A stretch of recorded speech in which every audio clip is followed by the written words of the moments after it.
Hello, welcome to Kelly's Cult Classics, my booktube channel. So today what we're gonna be doing is talking about my two favorite books. One is a classic, and the other I think would fall more into the cult classic territory.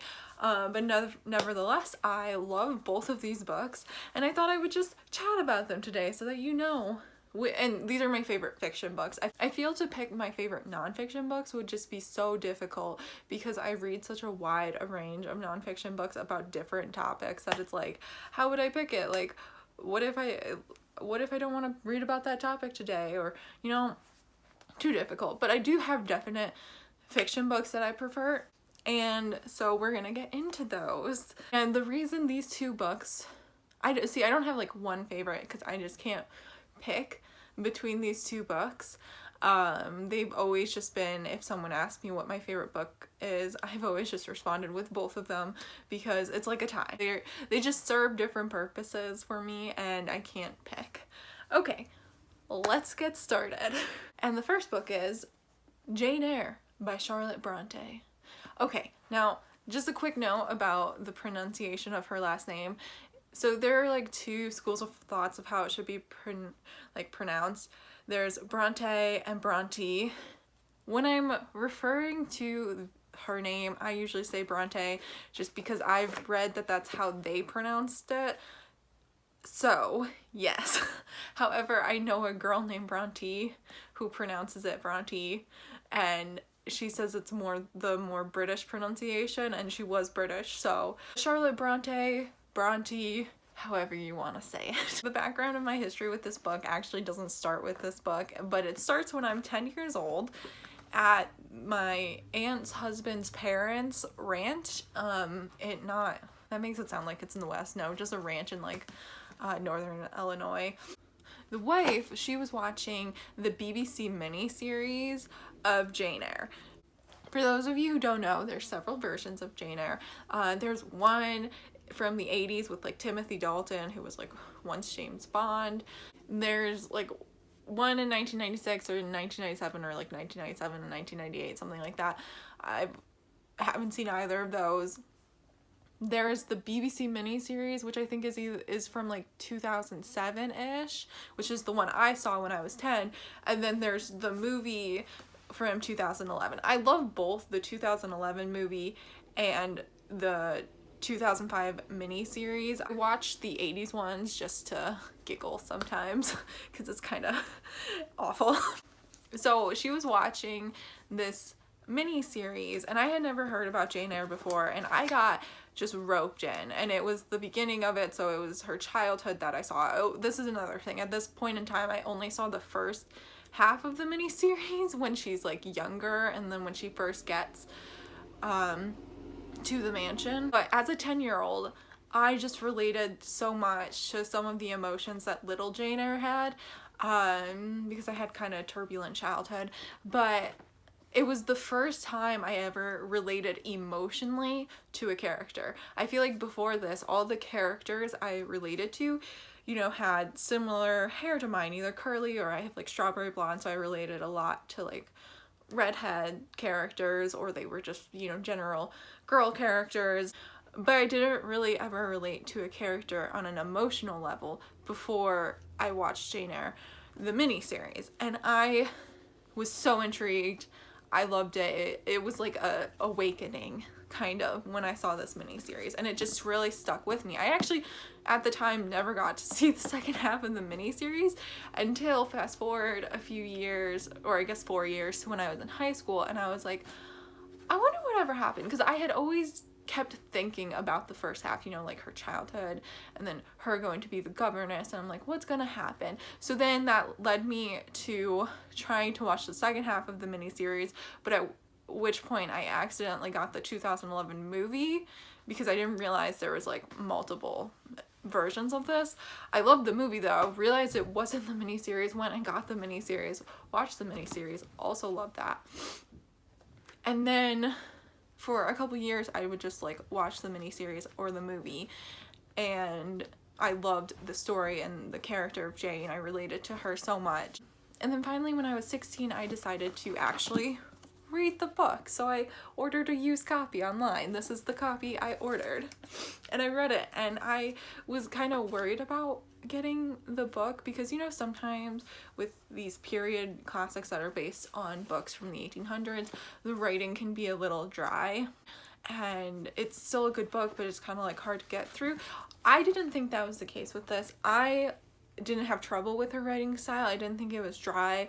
I like the amount of like extra detail. Like even the miniseries has to cut some things out from the book, and there's just so much more to the story and so many moments that weren't in the story in like the miniseries or the movie that I love. And I think like Charlotte Bronte is such a revolutionary thinker, because if you think about it, some of the things she has Jane Eyre say like in the actual book, so it's not just like the quotes from the movies which they take from the book, but like some of the things she has Jane say about like wanting to experience life and being a bird trapped in a cage and wanting to be equal to Mr. Rochester is so revolutionary for the time period, because like this was the middle of the 1800s when people were still hella sexist. Like, not a surprise that they were really sexist, and the fact that Charlotte Bronte could recognize that that was wrong and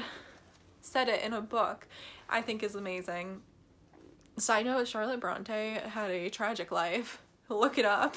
Like, she dies so young, like just after she gets married to like her sweetheart, and she dies while she's pregnant because she gets like massively dehydrated, because like medical knowledge back then was bad to say the least, and they didn't realize that pregnant women got really dehydrated, and she did and died. And it's just so tragic because it's like, what else could she have written? I mean, she has another book called Villette. I haven't read it yet.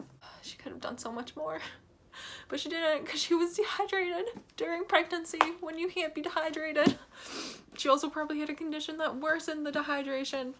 And also I really like the fact that all of Jane's decisions are her decisions. Like, she's the one who decides to leave the school and become a governess, and she's the one who decides to enter into a relationship with Mr. Rochester, and she's the one who decides to leave Mr. Rochester while he's still married to his wife because she respects herself. And she leaves and she goes and becomes a teacher with St. John, who I hate St. John. Like, as a character, he just annoys the hell out of me. Also, it blows my mind that a name spelled St. John is pronounced St. John, but whatever. So she goes off and becomes a teacher, and then she comes to a realization that she doesn't care if her relationship with Mr. Rochester is immoral by you know, the laws of their time. She knows that she loves him and needs him, and so she decides, like, she doesn't know that the house is burned down and the wife is dead and Mr. Rochester is now blind and like a sad man. She doesn't know this when she goes back. She goes back because she decides that she cares about love and like laws that surpass human laws, you know, just like the laws of the universe, and love is one of them. And she decides on her own to go back, and like all the decisions she makes in this book are her decisions, and she's just such a strong character, and I think she's underrated and people need to give her more credit. Like, yes, Elizabeth Bennet from Pride and Prejudice is also a cool character, but I kind of think she's cooler, Jane Eyre, so that's my opinion on that. Jane Eyre by Charlotte Bronte, I do recommend. My second favorite book is The Book Thief by Marcus Zusak. I always stumble on his name. This book I read, I think I was like 15 or 16. I'm not sure. Okay, so I had put off reading it for years because I had heard about it a lot, but I think I mixed it up, like the title of this book with the plot of The Giver, and the plot of The Giver holds no interest to me, and I have no urge, I never read it, no urge to read it. So I think I thought it was The Giver, but then I was checking out a book about, it was like a historical fiction book that took place during World War II. I honestly don't remember what it was, and the person at the checkout desk at the library was like, oh, if you like these kind of books, you should read The Book Thief. And I was just kind of like, really? The Book Thief is about World War II? Because in my head I'm like, wait, I thought it was I was thinking about the plot of The Giver. And she's like, yeah, it's about like a girl who steals books during Nazi Germany and, you know, helps hide a Jew in her basement. And like, oh, I didn't know that. So then I subsequently checked it out. I eventually bought it, so this is my own copy. So I went and checked it out, and I thought it would be a good book, and I didn't expect to just absolutely love it. Like, I think this is a beautiful book, and if you haven't read it, you should. I don't care if you don't like historical fiction, you should still read it because it says a lot of beautiful things about humanity, alright? But the premise is there's this girl who goes to live with a German family in Berlin. She's German, but I think her parents get sent to like a camp because they're communist. She lives with a German couple whose son is he's in the German army. The parents that she stays with, they aren't as sold on the Nazi philosophy as much as their son is. And the father actually has an issue with the way Germany is acting. Not surprising. So they take in this girl, and she kind of learns to love with these people, and she gets a best friend with a boy on his street, and becomes integrated in this boy's family too, and she learns to like live again. And then the reason it's called Book Thief is because there's these several instances where she steals books. And the first time is at a book burning where she like, after the book burning is over, she like quickly takes a book from a pile because she just felt this urge, and she didn't really understand it, but she felt like it was just wrong to burn all these books, something that she didn't have a ton of access to. And she like put it under her shirt, and even though it was like kind of burning her skin, she like kept it under there and she brought it home. And so there's also several other instances throughout the book. It's not like she turns into like the Robin Hood of book stealing. Like, there's just a few instances where she steals it, but like these instances where she does steal it like shape her life, especially since like that original act of stealing the book that got thrown onto the fire by the Nazi government, like that was an issue. Like, the Nazis would have an issue with her pulling a book off of the burning pile, and she probably would have gotten in trouble if she got caught. Okay, so that's kind of the premise, and then about halfway through the book, something like that, like, so she's staying with the couple, the man, and he decides to help this man who would be sent to a concentration camp if he didn't help him. So he hides this Jewish man in the basement of their home, and it's like a big risk because that's just something that could get you all killed back then. And also, like, his son was in the German army, so like when the son comes to visit, sometimes it's like, okay, this is a dangerous situation we've all entered. And the girl learns about it, and she like has conversations with this man in the basement and learns that, you know, he's just a regular person, and she comes to this full awareness that like what's happening to the Jews in Germany is just horrible, and that they're just people like she is trying to live their lives. The thing I love most about this book is the fact it's narrated by the Angel of Death, and I love that.